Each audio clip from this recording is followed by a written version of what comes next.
Baik anak-anak, berhubung waktu pembelajaran tinggal 10 menit, maka kita lanjutkan materi pada pertemuan selanjutnya. Dan sebelum Ibu menutup pembelajaran pada siang hari ini, Ibu ingin mengajukan beberapa pertanyaan atau kuis gitu ya. Siapa yang bisa menjawab nanti Ibu berikan nilai tambahan. Nah, anak-anak, tadi kita sudah belajar tentang teks eksposisi, baik itu pengertiannya, kemudian ciri-cirinya, jenis-jenisnya, dan sebagainya.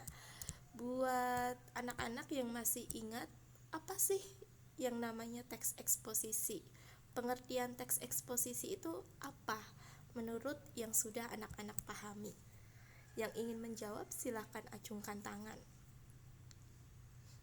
Oke, iya, jadi teks eksposisi itu adalah teks yang berisi tentang karangan, baik fakta maupun gagasan, dan diungkapkan dalam bentuk argumentasi, ditulis secara singkat, padat, dan juga jelas.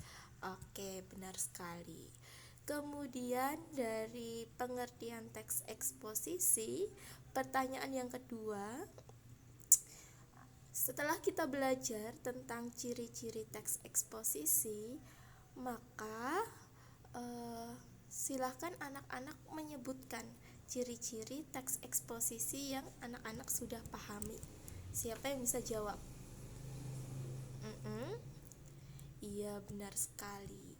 Jadi teks eksposisi itu memiliki beberapa ciri-ciri ya anak-anak. Yang pertama, adanya pernyataan pendapat atau tesis, kemudian adanya argumentasi, dan yang ketiga ada penegasan ulang pendapat.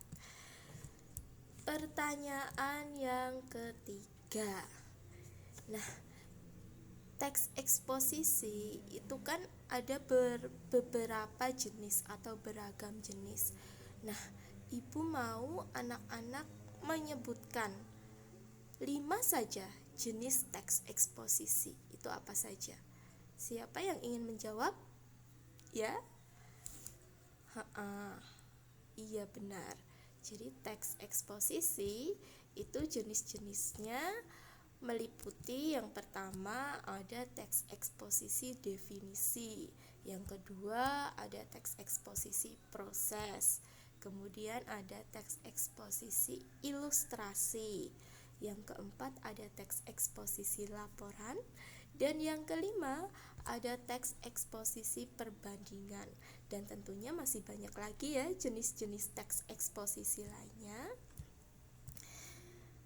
Oke, pertanyaan yang keempat,